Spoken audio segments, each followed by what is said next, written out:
আসসালামু আলাইকুম। আশা করি সবাই ভালো আছেন। আমি আল্লাহর মতো ভালো আছি, আলহামদুলিল্লাহ। তো আজকে সকালটা শুরু হলো স্যারের ছেলেরে ব্র্যাক ইউনিভার্সিটিতে দিয়ে গেলাম সকালে। এখন এখান থেকে ব্র্যাক ইউনিভার্সিটি থেকে আমি সোজা বাসায় যাব। এই ব্র্যাক ইউনিভার্সিটিটা মধ্যপাড়ায় পড়ে, আর এই ইউনিভার্সিটিটা অনেক বড়। এটা হচ্ছে মেন গেট। দেখেন উপরে কত সুন্দর গাছ লাগাইছে, গাছ লাগিয়ে গেটের উপরে গাছ লাগিয়ে সাজাছে, খুব সুন্দর লাগছে। এখন আমি হচ্ছে গুলশান 1 নাম্বার সিগনালে। এটিও হলো এরকম সিগন্যাল চালু করছে, যেমন দুই নাম্বারে সেকেন্ড দেওয়া হয়, এটিও হচ্ছে 1 নাম্বারে সেকেন্ড দেওয়ার মতো ব্যবস্থা করেছে। আগে ছিল না, এখন এটা নতুন চালু করতেছে। তো যাই হোক, খুব ভালো হবে এটা চালু করলে। গাড়ি বাসায় রেখে স্যার বলে দোকান নাই, তো দোকানে এসে বসলাম।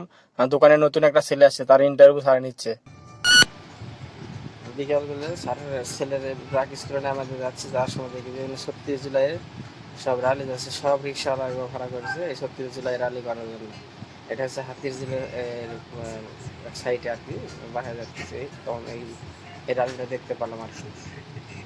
হাতির ঝিলের ব্রিজ, এখানে ছুটির দিন অনেক ভিড় হয়, যে যে সবাই এখানে বেড়াতে আসে ছুটির দিন করে। এই দিনের টাইমে তো ভিড় থাকে না, কিন্তু যখন আপনার ওই ছুটির দিন থাকে বিকেল টাইমে হয়, প্রচুর লোক থাকে এই হাতির ঝিলে সব বেড়াতে আসে। আগে যখন হাতির ঝিল চিনতাম না, মনে করতাম যে হাতির ঝিলে মনে হয় হাতি থাকে। আসলে হাতির ঝিলে কিন্তু হাতি নাই, শুধু ব্রিজ গুলাই হাতির সুরের মতো বানাইছে।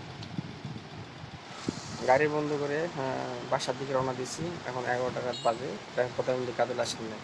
তো যে যেখান থেকে ভিডিও দেখছেন, লাইক, কমেন্ট, শেয়ার, সাবস্ক্রাইব অবশ্যই করবেন। ধন্যবাদ সবাইকে।